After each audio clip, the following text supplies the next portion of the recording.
Hola Buenas! I was recently in Sevilla and I accidentally bought a set of Spanish cards as opposed to a regular set of cards. I was annoyed at the time but realized the world of possibilities that there could be with this accident. So I decided to do some research and find out more about them. I'm going to tell you a bit about them today, and then I'm going to tell you a few of the games you can play with your friends and family. Firstly, they are not called Spanish playing cards. They are actually called Baraja Española, which is quite different from the international cards we are used to. By the way, did you know the international playing cards are actually French, which are used in most English-speaking countries? So, how many cards are there? Baraja Española consists of either 40 or 48 cards, depending on the version, as opposed to the 52 card French deck. The 40 card version is the most common for games. In a 40 card deck, you have numbers 1 to 7 and then 10 to 12, meaning there are no 8s or 9s. Just to let you know, the deck I have here has 48 cards and then 2 jokers. So if you were to play the games that require 40 cards, we would simply remove the 8s and 9s, and for the games that require a 40 card deck, you would include the 8s and 9s. Not only are there no jacks, queens or aces, but the suits are actually different too. So as you can see, we have the deck here. It says Sevilla on the front. Firstly, we have the oros or coins, often represented by golden coins. This suit symbolizes wealth. Next, we have the copas or cups, a symbol of faith and spirituality. Then espadas, which kind of sounds like spades, and that's what I thought it was. It is not. Espadas are swords, which represent power and authority. And finally, we have bastos, which is clubs, and represents strength and the working class, often depicted as a shepherd's crook or a physical club. In this case, we have a physical club. Instead of the face cards such as jack, queens, kings, and aces, you have sota, who is the page and is the number 10, and it's kind of the equivalent of a jack. Caballo, which is the knight, numbered 11, and is totally unique to the Spanish deck. There is actually no direct equivalent to a queen, but the caballo is unique to the Spanish deck and gives an added flavor. Rey or king, numbered 12, same as a king in regular deck. And finally, to mention the ace, which does not actually exist in Baraja Española, but is the equivalent of the 1. Now onto the games. First to mention, I have left a Google Doc with the instructions of these games if you want to read them, print them, or just have them open whilst you are trying these games for yourself. Number 1, Brisca, for 2 to 6 players. The objective is for the players to win tricks and accumulate points. The cards have point values and the player with the highest score at the end wins. Card values. 3 is worth 10 points. A rey or 12 is worth 4 points. A caballo or 11 is worth 3 points. Sota or 10 is worth 2 points, and all other cards are 0 points. Setup. This is a 40 card deck, therefore we need to firstly remove the 8s and 9s. Each player is dealt 3 cards. From the deck, turn over 1 card and place it face up. Whatever the suit is the trump suit. In this case, we have swords. Then the rest of the deck is placed face down next to that card. Gameplay. Starting a trick. The player to the right of the dealer plays a card, and the other players must play 1 each. You don't have to follow the suit. Winning a trick. A trick is won by the highest ranking card of the suit led, unless someone plays a card from the trump suit, in which case the highest trump card wins, drawing new cards.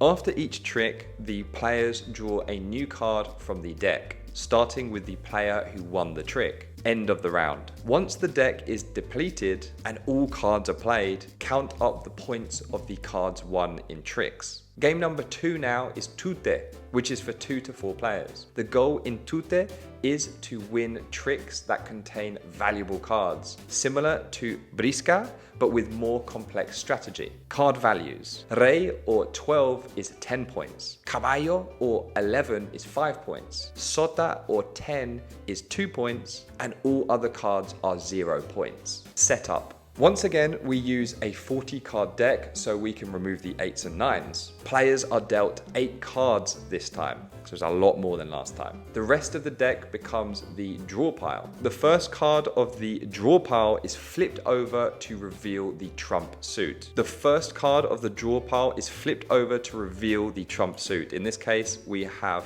gold, so that's 12 of gold, but the trump suit would be gold, which is exactly the same as we had in Brisca. Gameplay. Playing a trick. The player to the dealer's right starts by playing any card. It does not have to follow the trump suit. However, it's advantageous to follow the trump suit. More about this in a minute. The next play has to follow the suit of the previous player. If you cannot follow suit, then you may play another card. This can be either from the trump suit, which is super powerful, or any other suit. Winning a trick. The highest card of the leading suit wins the trick, unless someone plays a trump card. The highest trump card wins the trick if played. So basically, if you play a trump card, you beat all other suits. However, someone else might have a trump suit worth more than yours. Just remember, the trump suit always wins the trick, regardless of the point value of the card. Drawing new cards. After each trick, players draw a new card from the deck, with the winner of the trick drawing first. Once the deck is depleted, players continue playing without drawing new cards. Special rule, Tute de Reyes. If a player wins a trick with the Rey and Caballo of the same suit by capturing both in one round, they declare Tute and win the whole game. Winning. As mentioned, the first way to win is to use Rey and Caballo in 2 different tricks of the same suit. You can then declare Tute or Tute and you have won. Alternatively, you can play until all cards have been played and count the points in your tricks. Game number 3 is Chinchón and is for 2 to 6 players. In Chinchón, players aim to form sets or runs of cards and get rid of their cards as quickly as possible. The game can be won outright if a player forms a Chinchón, a sequence of 7 consecutive cards of the same suit. Setup. This time we are using 48 card deck, including the 8s and 9s. Each player is dealt 7 cards. The remaining cards form a draw pile and the top card is turned face up to start the discard pile. So our discard pile here we have a 1 of swords. Gameplay. On your turn, you can choose to either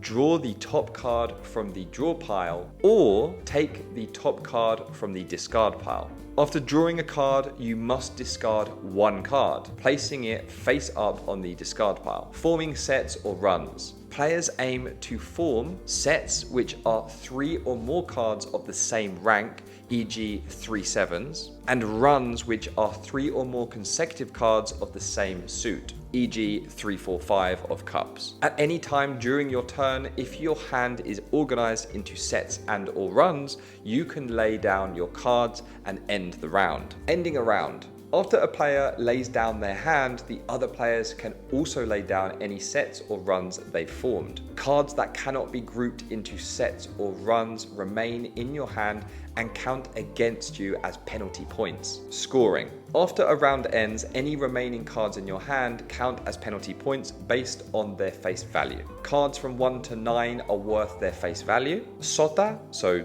the jack, is worth 2 points. Caballo or knight is worth 3 points. And Rey or King is worth 4 points. Winning. The game can end instantly if a player forms a Chinchón, a run of 7 consecutive cards of the same suit. Otherwise, players try to reduce their cards to 0 or eliminate their penalty points over multiple rounds. And our final game today is Escoba, which is for 2 to 4 players. In Escoba, the goal is to capture cards from the table that total 15 points. Setup. We are using a 40 card deck, so no 8s and 9s. Each player is dealt 3 cards. 4 cards are placed up on the table with the draw pile next to them. So this would look a little bit like this.